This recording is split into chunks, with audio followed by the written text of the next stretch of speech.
2012 Dodge Durango. It's got the 3.6. Issue with this one is sometimes it'll start, sometimes it won't start. I believe it's a fuel delivery issue. So real quick, you look at the schematic. It's kind of hard to tell, but this is the fuel pump module. So you got a ground down here, your level sensor we don't care about, and your fuel pump output. Your TIPM, totally integrated power module, central gateway module. What happens is your PCM's right here. There's a relay up here. Power comes in, the PCM grounds it, closes the relay, lets voltage go through to turn a pump on.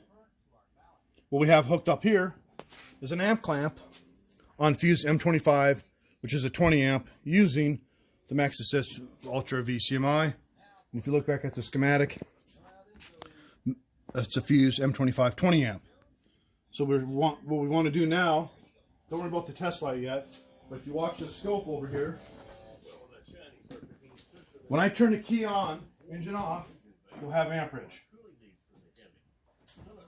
Right there is your amperage, and then it's going to shut off. But when it's running, it should be up, 10, 12 amps. So I'm going to crank it, see if it'll start. It's not. It started, and then it died. There was no amperage there.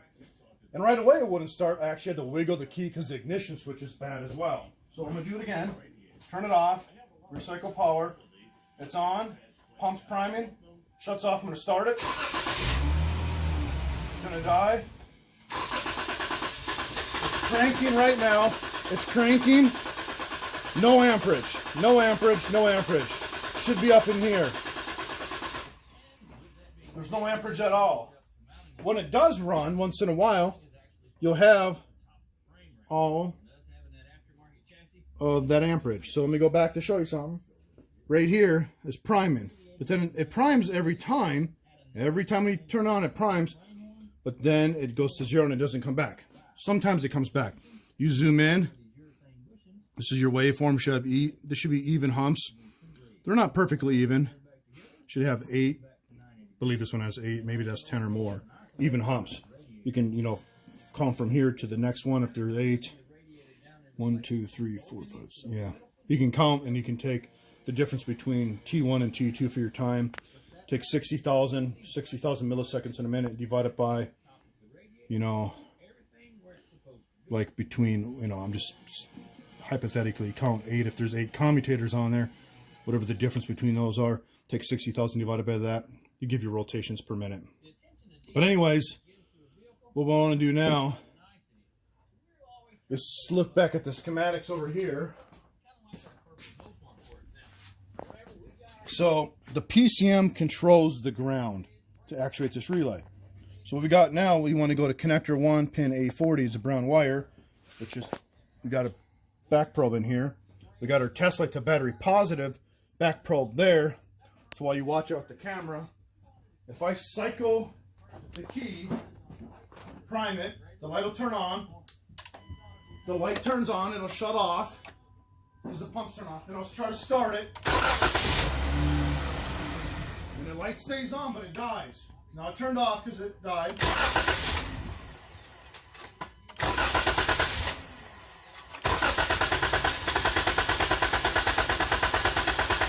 Right there, the light's staying on the whole entire time.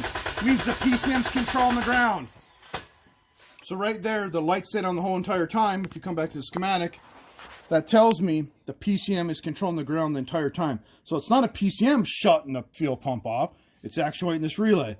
What we want to do next, is it the fuel pump or is it the relay inside of that? This relay is not on top of this. It's printed, it's on the circuit board. It's part of the PCB, the printed circuit board.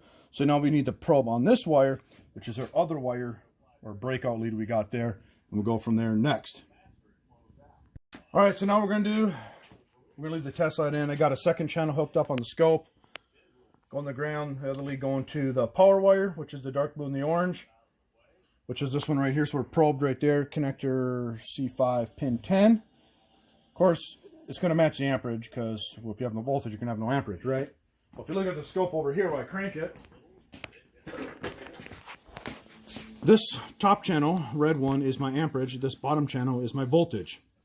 So I'm going to cycle it Turn the key on, engine off. Real messy right there.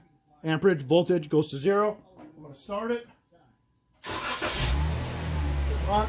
It's just running off preliminary. No voltage, no amperage.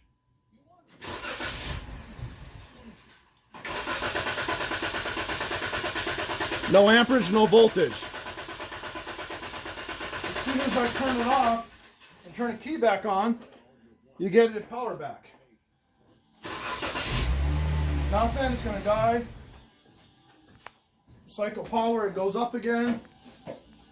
Turn it off, cycle power, goes up again.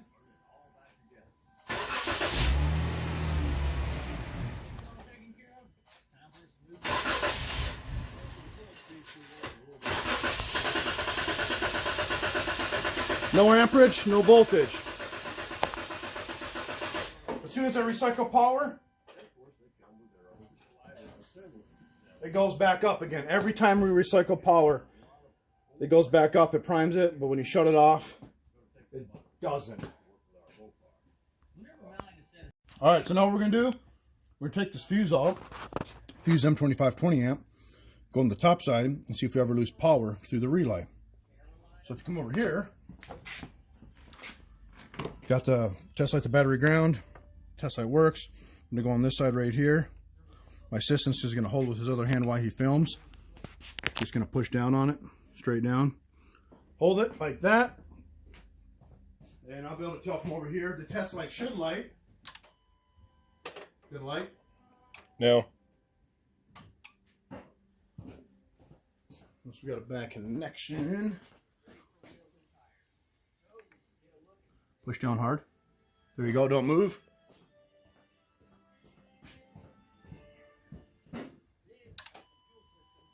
No light? No light. Okay. Let me check something else out real quick. Alright, so what I'm going to do now is I got my test light. I just got a wire in there. What that's made to fit in that terminal spade. Turn key on, engine off. So we have no light up there. Turn it off. And once in a while we did, and then once in a while we didn't, which we're checking on that side. That relay's sucking over. We should always have voltage right there, or the test light being on. Do it again.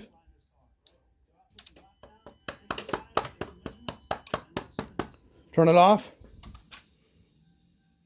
Turn it on. Try to crank it. Turn it off. Key on, engine off. Off. Key on, engine off. There he goes. It lighted there. First time on film. Turn it off. Key on, engine off. Crank it. Stop. Everything off. Key on, engine off. Recycle it one more time. Go again. Now crank it and start it. Light turned on. All right, stop. So right there, we lost power. We had no power for a long time. We got power, and then it lost power again. So it's almost acts like that TIPM, the relay, is not actuating correctly. We're going to do some more checks and go from there.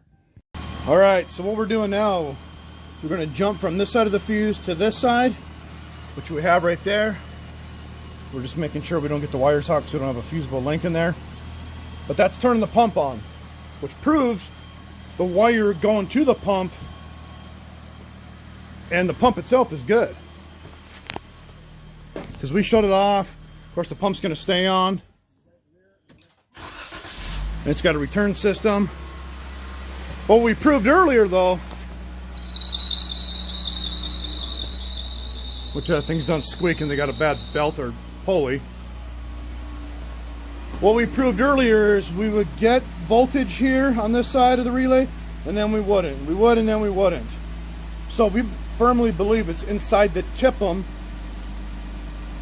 whether it's the logic in here and or this relay. So more to go from there next. So what we're going to do now, I got the amp clamp hooked back up. and I'm cycling the key, and no amperage like you did before. Turn it off, key on engine on, or key on engine off, nothing. I'm even shaking the ignition switch, which is a different issue for starting, but there it came back on, and it went right back off. It's gonna die. Key on engine off, nothing. Key on engine off, nothing. Earlier in this video, it would always cycle power at the beginning, but now it's not. So if you come over here and you look at our schematic, we're still probing around this fuse. So we proved that the computer, to review here, the computer's controlling the ground. This wire's good. This fuse is good. The relay sometimes turn on, sometimes it's not, whether it's a relay, which is on the printed circuit board, or it's a TIPM, another input signal. So what it needs is a new TIPM, or this TIPM repaired, and it needs a new ignition switch, because you have to jiggle it to get it to crank over once in a while. So that'll be it for now for this 2012 Dodge Durango. I'm not sure if we're going to get the job to fix it, but we got the job to troubleshoot it. Just one last review. We got the fuse out. We're going on this side towards the relay with a test light to battery, or to negative. There's a positive, so we got test light. I'm going to probe it here. Cycle the ignition. No test light. Nothing came on. Which tells us, turn it off. We're going to do it again here. Which tells us, we already proved all this is good and this is good. It's not coming through here inside the TIPM, or it's that relay in the TIPM. But once in a while, if you do it enough, it will come on. Cycle power. Keep doing it. Do it again. There it came back on. So it came on there, but it doesn't always come on. Just wanted to add that to the end of the video. Absolutely needs a TIPM. That is it for this video.